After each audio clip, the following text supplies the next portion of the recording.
அந்த ராமானுஜனை இருந்த இடம் தெரியாமல், அதாவது அவன் சுவடே தெரியாமல் அவனை அழித்து விட வேண்டும் என்கிறேன். அப்படி செய்யாவிடில் அவன் எங்கிருந்தாவது தங்களுக்கு தொந்தரவு கொடுத்து கொண்டே இருப்பான். அவன் வெட்ட வெட்ட முளைக்கும் மரம். அவனை ஒட்டு மொத்தமாக வேரோடு பிடுங்கி எறிய வேண்டும். அதாவது ராமானுஜனை இந்த உலகத்தை விட்டே அனுப்பிவிட வேண்டும் என்கிறேன். எப்படி என் யோசனை? அடேய் கைலாசம், நீ என்னடா விபரீதமாக ஏதேதோ யோசிக்கிறாய்?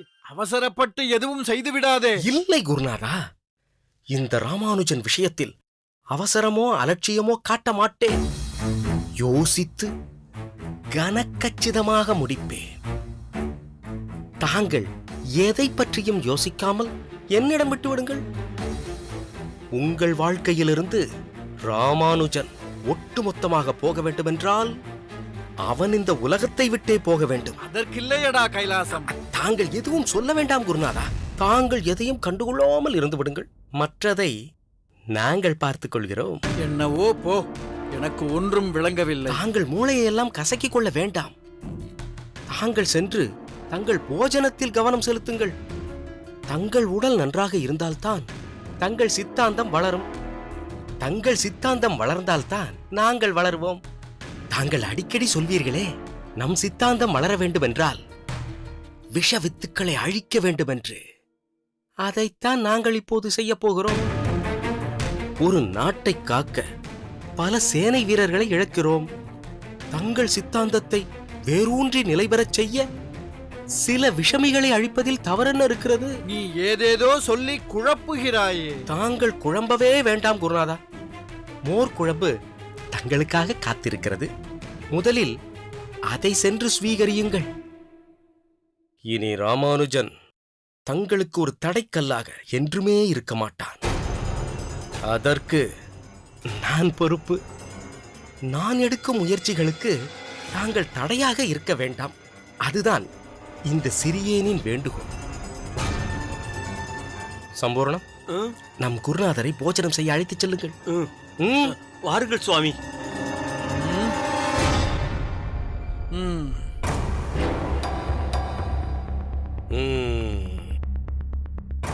ராமானுஜா,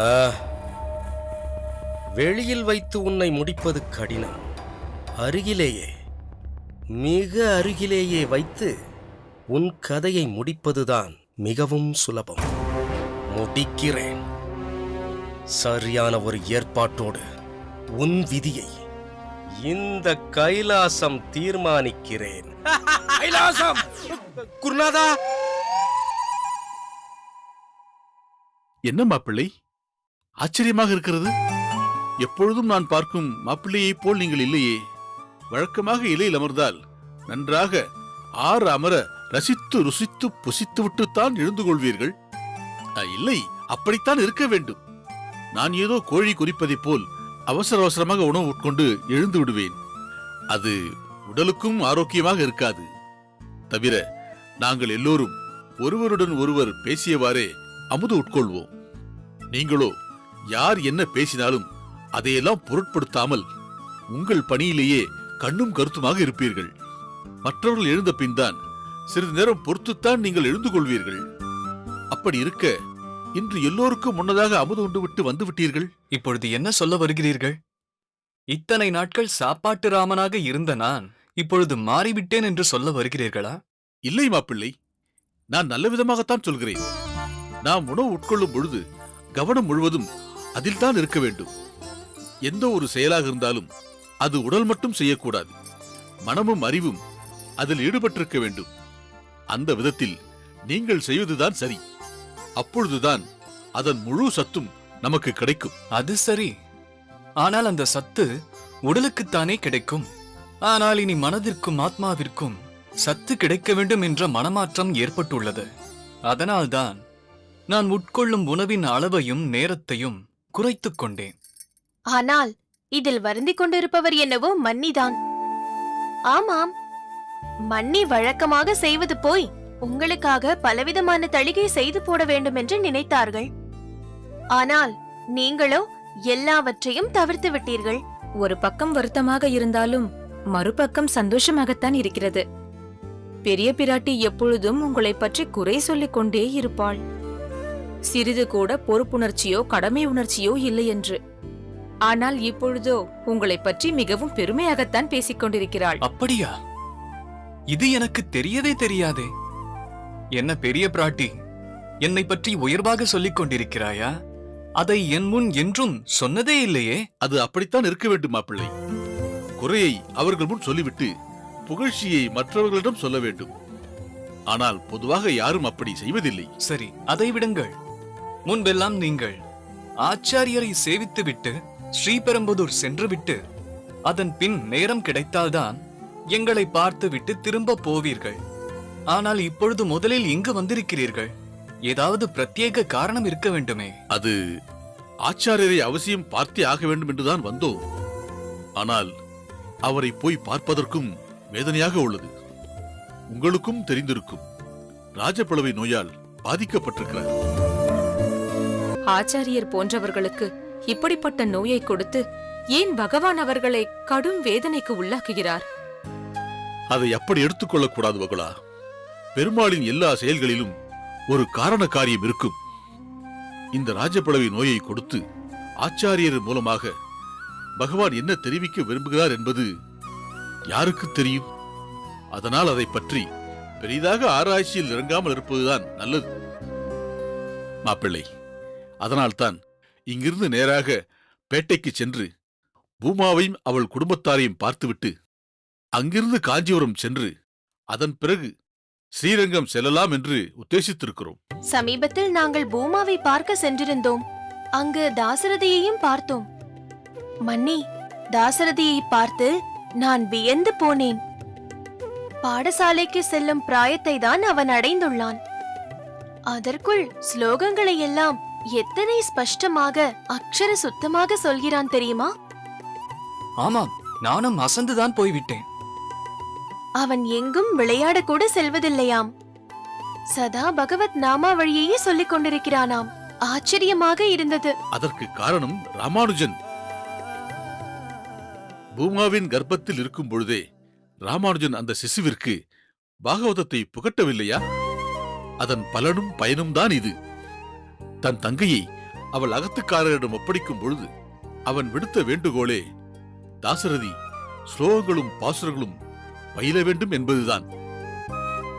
எல்லோரும் சேர்ந்து ஒரு சத்புத்திரனை உருவாக்கிக் கொண்டிருக்கிறார்கள். அதனால் தாசரதி அப்படி இருப்பது யதார்த்தமே. ஆமாம், கோவிந்தன் இங்கு அடிக்கடி வந்து செல்கிறானா? இல்லை மன்னி, காஞ்சியம்பதியிலேயே அவனுக்கு நேரம் சரியாக உள்ளதாம். மிகவும் பொறுப்புணர்ச்சியோடு நடந்து கொள்கிறான். அங்குள்ள குடும்ப சூழ்நிலையை புரிந்து கொண்டு திரவிய வியாபாரத்திலும் தன்னை ஈடுபடுத்திக் கொண்டிருக்கிறான். அப்படியா? கேட்கவே சந்தோஷமாக இருக்கிறது. எப்பொழுது கோவிந்தன் இந்த அளவிற்கு செயல்படுகிறானோ, இதன் பின் அவனது கல்யாணத்தை நாம் உடனடியாக நடத்திவிட வேண்டும். இல்லை, அவன் பாடசாலைக்கு சென்று படித்துக் கொண்டிருக்கிறான். என்ன படிப்பு படிப்பு என்று அதையே சொல்கிறாய்? ராமானுஜனும் தான் பாடசாலைக்கு சென்று கொண்டிருக்கிறான். ஆனால் கல்யாணம் செய்து கொண்டுதானே பாடசாலைக்கும் செல்கிறான். அப்படியெல்லாம் நினைக்காதே. எது எது எப்பொழுது நடக்க வேண்டுமோ அப்பொழுது நடந்துவிட வேண்டும். காலதாமதம் ஏற்படக்கூடாது. காஞ்சிபுரத்திலேயே இருக்கட்டும், இங்கு வந்து போய்க் கொண்டிருக்கட்டும். ராமானுஜன் செய்யவில்லையா? அதே போல் பெண் பார்க்கும் சிரமம் உங்களுக்கு வேண்டாம். திருமலையிலேயே கோவிந்தனுக்கு உகந்த ஒரு பெண்ணாக அடியேன் பார்க்கிறேன். அதெல்லாம் சரி. ஆனால் கல்யாணம் செய்து கொள்வதற்கு கோவிந்தன் ஒப்புக்கொள்ள வேண்டுமே. அதெல்லாம் ஒப்புக்கொள்வான். இல்லை என்றால் ஒப்புக்கொள்ள வைக்க வேண்டும். அவனை நானே பார்த்து பேசி சம்மதிக்க வைக்கிறேன். அவனும் முன்பிருந்த கோவிந்தன் போல் இல்லையே. அவனிடமும் மாற்றங்கள் ஏற்பட்டிருக்கிறது அல்லவா? வாஸ்தவம்தான், மாற்றங்கள் ஏற்பட்டுள்ளது. ஆனால் அந்த மாற்றங்கள் நல்லதா இல்லையா என்பதுதான் எனக்கு புரியவில்லை. எல்லாம் நல்லதாகத்தான் இருக்கும். இல்லை என்றால் அதை நல்லதாக நாம் மாற்றி விடுவோம். நீங்களாக ஏதாவது சொல்லிக் கொண்டிருக்காதீர்கள். இப்பொழுது ராமானுஜன் கல்யாணம் செய்து கொண்டு சந்தோஷமாக வாழ்க்கையை நடத்தவில்லையா? அதே போல் கோவிந்தனும் இருப்பான். அது என் பொறுப்பு. என்னிடம் விட்டுவிடுங்கள்.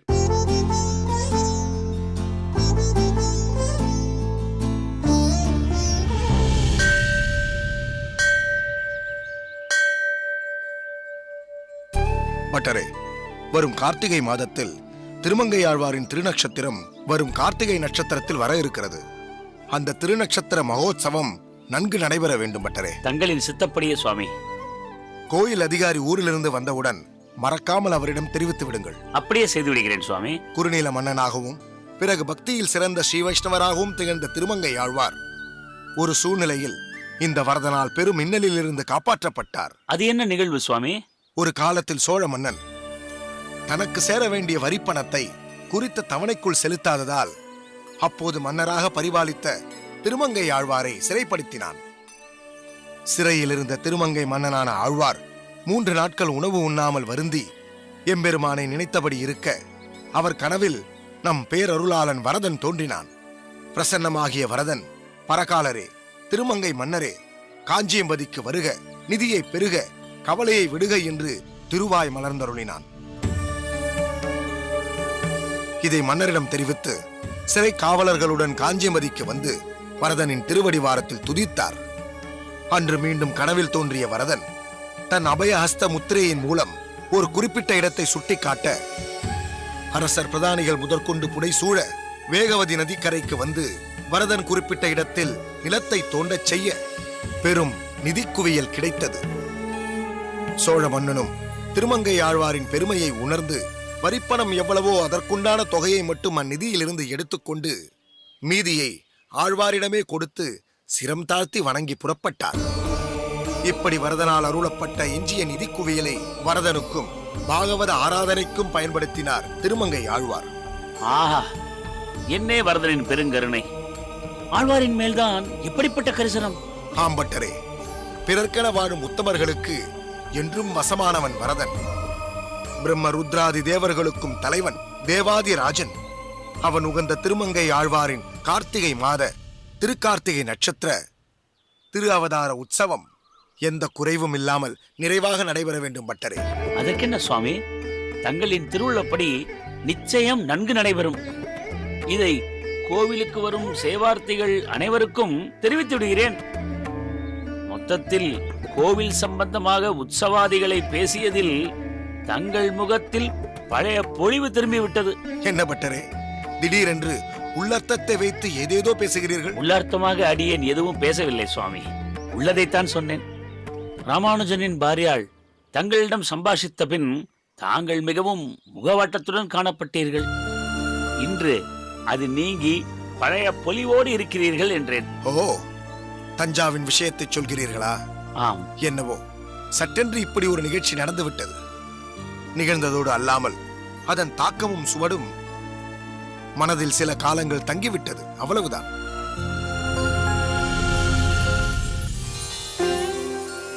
பட்டரே, யார் அந்த பெண்? ஓ, அவளா? அவள்தான் பிரம்மரட்சசால் பீடிக்கப்பட்டு ராமானுஜரால் அனுகிரகிக்கப்பட்ட தட்சிணாமூர்த்தியின் அருந்தவ புதல்வி அமுதினி.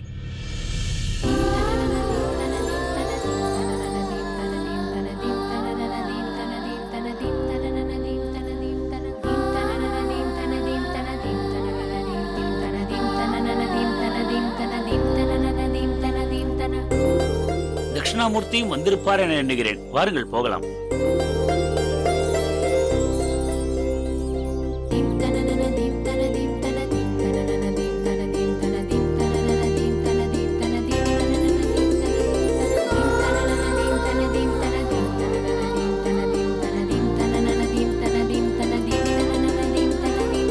ஆஹா, கண்களை கவரும் வண்ணமிகு கோலம்.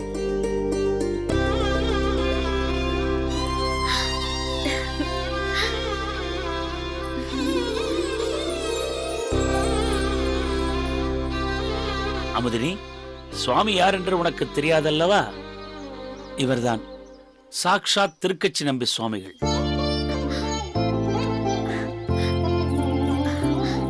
சுவாமி, தங்களுக்கு இந்த அடியவளின் சிரம் தாழ்ந்த நமஸ்காரங்கள். திருக்கோயில் பகுதியாக இருப்பதால் பஞ்சாங்க நமஸ்காரம் செய்ய இயலவில்லை. அடியவளின் அநேக நமஸ்காரங்களை மானசீகமாக தங்களின் திருப்பாதங்களுக்கு சமர்ப்பிக்கிறேன். ஏற்று இந்த எளியவளை அனுகிரகிக்க வேண்டும். இந்த வரதனின் ஆசிகள் உனக்கு பூரணமாக இருக்கிறது அம்மா. எவ்வளவு பெரிய தோஷத்திலிருந்து நீ விடுபட்டு வந்திருக்கிறாய் தெரியுமா? அதற்கு கைப்படைத்த பயனாய் அந்த வரதனை கைகூப்பி தொழுது உன் நன்றியை அவனுக்கு வெளிப்படுத்துவதுதான் முறை. தங்களை தொழுவதும் முறைதானே சுவாமி?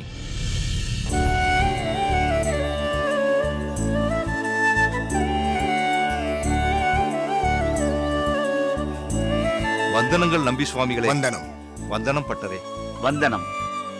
நம்பி சுவாமிகளே, அமுதினி தங்களின் அனுக்கிரகத்தையும் ஆசையையும் யாசித்தது மிகவும் சரியே. ஒப்பற்ற பாகவதர்களின் நல்லாசியை பெற்றாலன்றோ வரதனும் குளிர்ந்து அருள்பாலிப்பான். சரியாகச் சொன்னீர்கள் தட்சிணாமூர்த்தி. அமுதினியின் நிலை கண்டு நம்பி சுவாமிகள் மிகவும் பதைபதைத்து விட்டார். அவருடைய பதைபதைப்பை அறிந்ததும் வரதனுக்கு பொறுக்குமா? ஆகையால்தான் தகுந்த சிரேஷ்டர் ஒருவர் மூலமாக இவள் வாழ்க்கையை சீர்படுத்தி விட்டான் வரதன்.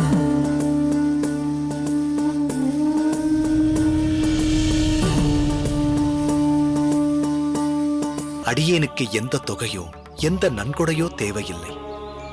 தயை கூர்ந்து இதை பற்றி மேற்கொண்டு எதுவும் பேச வேண்டாம். எல்லாம் அந்த பரந்தாமனின் செயல். வெற்றியாளன் எப்போதுமே ஏதாவது புதுமையாக செய்ய மாட்டானா. அவன் அன்றாடம் நடக்கக்கூடிய விஷயங்களை புதுமையாக செஞ்சிருவானா. அது வேற யாரும் இல்லை, எங்கள் அண்ணன் லியோனி அண்ணன் தான்.